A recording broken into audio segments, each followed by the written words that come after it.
I'm Ricky Whelan, Project Officer with Birdwatch Ireland, and we're here in Carrick-on-Shannon this morning as part of the Leitrim Swift Survey, which we're carrying out during the summer of 2020 to ascertain where the swift populations nest in the county as part of a conservation project we have ongoing within Birdwatch Ireland. Swifts are an amazing species. They migrate up from southern Africa each year to nest in Ireland and in Europe, where they raise their young. They nest in gaps in buildings and crevices where they can find entrance, up under old guttering, in gaps in masonry where the cement has fallen out and stuff like that. And over years what's happened is, through renovation of buildings and new technology and building styles, we've actually created a problem for the swifts in that we've built them out of our buildings and they have a housing crisis of their own. Since 1998 we've got 60% of a decline in swift populations in Ireland, which is really, really huge and concerning. So we've began a task of surveying counties for nesting swifts to identify where they nest, so we can protect those buildings, try arrest those declines, and then with the community, with the local council and other stakeholders, try to increase populations across the country. Swifts spend their entire life on the wing until they're in constant flight until they actually stop to breed and rear their young. Once they fledge from a site, they stay in constant flight. They migrate down to Africa, where they feed on all the insect life that comes after the rains, before migrating back up to Europe to nest here. But they're 3 sometimes before they're mature enough to breed, so they can be actually constantly in flight during that time, where they feed on the wing, they drink on the wing, they mate on the wing, and they even sleep on the wing, which is quite amazing. So people really are taken by the species, and it's really important that we protect them. The swift breeding distribution stretches west from Ireland all the way into Eastern Asia, and they come here each year to rear their young in buildings across the sort of country. And in Leitrim we're finding colonies in various localities, and we're here today at Leitrim Arts Office, where there's up to 23 nests, we think, and probably more. So it's a really, really special site for swifts, and one that's really important to protect. The swifts need 2 things. They need suitable nest locations, which is often in sort of cavities they find in buildings, and they'll also go into specialised nest boxes, which is a future plan for us to get some conservation action in the county by putting up more of these boxes around the place. But they also need insects to feed on, and Leitrim is blessed with lots of waterways, lots of nice rich wetland habitats for them to find those insects, where they feed on, they forage on the wing over those rivers and lakes, and so Leitrim really has got everything swifts need. Swifts arrive to Ireland each May. You can almost set your watch on them in the first week of May. Often on the 1st of May you'll notice your first swift. They're one of the last arriving migrant bird species from Africa, and they're one of the first to go, so their season is very short. They just come, they lay their eggs, they rear the young, and they go. So their migration path takes them from southern Africa up the West African coast into Iberia and Spain and Portugal, across into Britain and then Ireland, where then they spread out and find their individual nest sites. They've quite a unique screaming call, which you can pick up when you're walking around urban centres in the summer. It's quite a sound of the summer, and it heralds their arrival and the sunnier days to come. Swifts can be confused with 3 other species.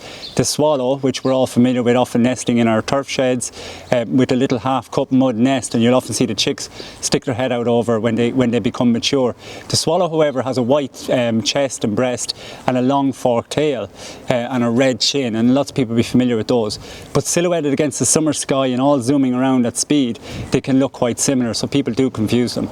The other 2 species are the martins, the house martin, which builds a dome nest under the eaves of your house, and it's similar to a swallow nest, but it's almost fully enclosed with just a small gap for the birds to come and go. They're similar in size. They've got white bellies again, they're inky blue on top, and they've a short forked tail, but again silhouetted against the summer sky, quite similar to the other 2 species. The last one is a sand martin, so called because they nest in sandbanks, on river edges, and even in sand quarries. They're brown on top but white below, so the colour difference is a good differentiating characteristic. Swifts, however, are dark brown in colour. but again, against the summer sky, they look nearly fully black. So, and they've got a short forked tail, but really the characteristic feature of them is the long sickled wings, and they look nearly fully black against the summer sky. So people do confuse them all the time. And one rule of thumb, probably the most important one, is if you can see the nest, it's not a swift, because swift nests are always tucked away in cavities, up on the roof plate and under guttering, and in gaps in masonry and stuff. So really good rule of thumb, if you can see the nest, it's not a swift nest.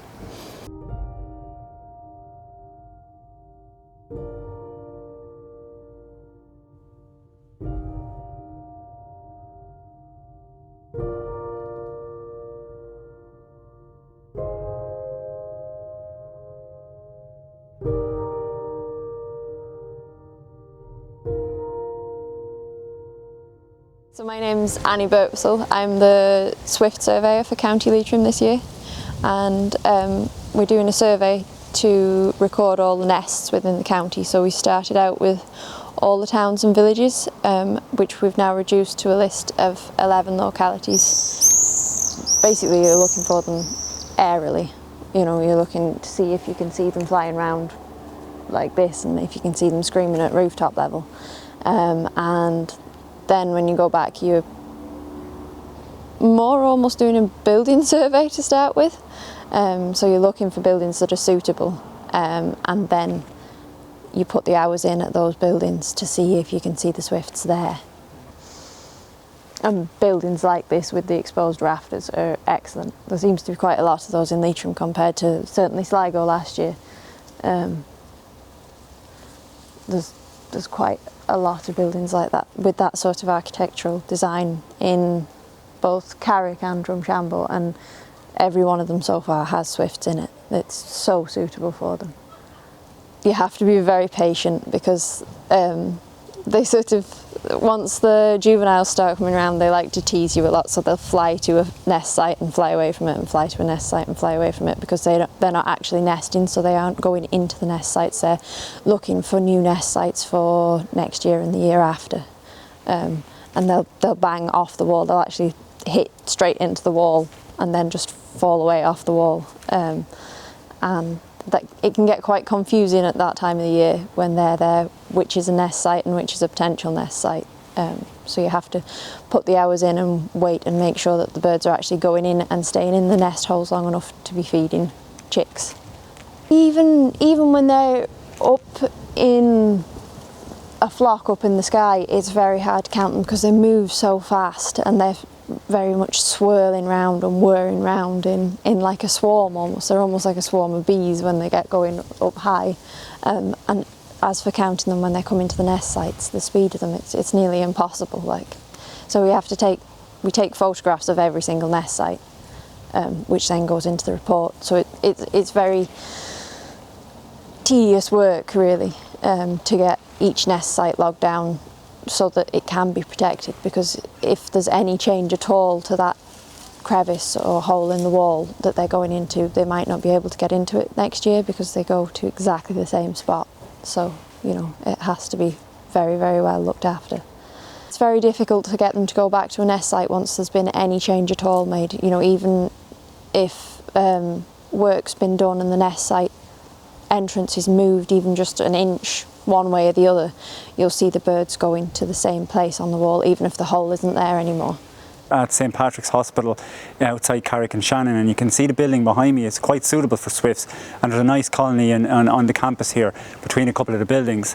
The reason being the building itself is quite old, and the cut stone walls have, where the timbers of the roof meet the cut stone walls, the eaves are actually open, so it allows access to the swifts to go onto the top of the wall plate to build their nests and to rear their young. So it's quite suitable site, and we often see that older buildings are way more suitable to swifts for that reason, because they retain those access areas for the birds. With modern builds, unfortunately, materials, new building techniques and designs, and insulation and various things like that makes the buildings unsuitable for swifts. So we're building them out of our houses and our modern buildings. Again, with renovations as well, and we've seen it especially during the Celtic Tiger, where a lot of older buildings were demolished for redevelopment redevelopment or even renovated. We also, without knowing it in many cases, we actually just renovated the swifts, the gaps and those nesting opportunities out of the buildings for the swifts. So it's really important that we identify where the buildings are that are important for swifts. We retain those nesting sites so we have a source population from which to grow the population from, by providing new and safe nest sites through boxes and through inbuilt bricks into new builds as well. So there are techniques to make buildings suitable for swifts once we make those proactive actions. Swifts will actually respond quite well. Adult birds themselves, the adult swifts, if they lose a nest site, they find it very tricky to find a new one. And a lot of time, once they abandon a site for whatever reason, that's it for them. What we're actually working towards is providing new nest sites for teenage birds, for birds becoming sexually mature and they're trying to find a home for themselves to breed in future years. What you can do for them is you can put up specially built swift nest boxes which get fitted externally to a building, and they're quite suitable. And because swifts are colonial, they like to have a few different nest sites beside each other. So the boxes are actually built like apartment blocks. You'll get triple cavity boxes which actually have 3 nest sites within each, and you can put up a row of those, maybe 9 or 12 of those, and hopefully over time you'll actually manage to attract swifts and build a little colony yourself. And to speed that process up, you can actually play a swift call or a lure which plays the swift screaming call, and you can play it on a timer over a loop during the summer when the birds are here. That will alert the birds to the fact that there's a nesting opportunity, because they think there's swifts nearby, and they will go in and check out the boxes and move in themselves. And with new builds, you can actually design into the structure of the wall itself a structure called a swift brick, and that goes in. It's like you give it to a block layer or a builder, and they can put it in like a block in the wall, plaster over it, and it leaves the gap, and it's really nice fitted into the wall, almost unnoticeable. So really good option for architects and designers and engineers when they're building and designing new builds. Swifts spend the winter, our winter, down in southern Africa, and what they're doing there is they're following the rains around that part of Africa. And after the rains, there's a profusion of insect life which the swifts feed on, and that gets them into good breeding condition and gets them up plenty of energy and strength and muscle to make the long migration north to Europe to breed. So that's what they do down in Africa. They basically follow those insect populations around, get in condition before returning to Europe. Then in Europe it's spring and it's summer, the weather has heated up and there's plenty of insects on the wing for when they arrive. With climate change and unpredictable weather patterns these days, it can be quite risky when they arrive to Ireland or up into Europe and the weather is still cool, because there's no insects for them. And often what has to happen is they'll have to actually move off to find insects again, which delays the season, or in some cases they actually starve to death when they arrive in Europe. So really is tricky for them with climate change. It's a lot of shifts, it's unpredictable, and we are seeing shifts and that becoming a factor affecting the swift populations in Northern Europe. Swifts, they have those species that look quite like them, but they don't compete with the swallows or the house martins or the sand martins, because their nest sites are different. The swallow builds a nest site out of mud in our sheds, the house martin up under the eaves of our house. But the swifts are looking for those small cavities and gaps up in the roof space and in guttering or behind guttering and in fascia and stuff like that. They do compete, however, with house sparrows and starlings, who are also cavity nesters. There are cases where swifts do get into squabbles and compete with starlings and house sparrows for nest sites. But because starlings and house sparrows nest a bit earlier in the spring, from March and April, the swifts actually haven't arrived yet. So in many cases, the starlings and the house sparrows have actually nested before the swifts arrive back. So there is a bit of overlap sometimes, but often is the case that a house sparrow could nest in the same cavity and a swift will come and nest a month later. Spotting the swifts is important, but really what gives them away is their high-pitched screaming call. And they coalesce into these flocks called screaming parties, and they get quite excited.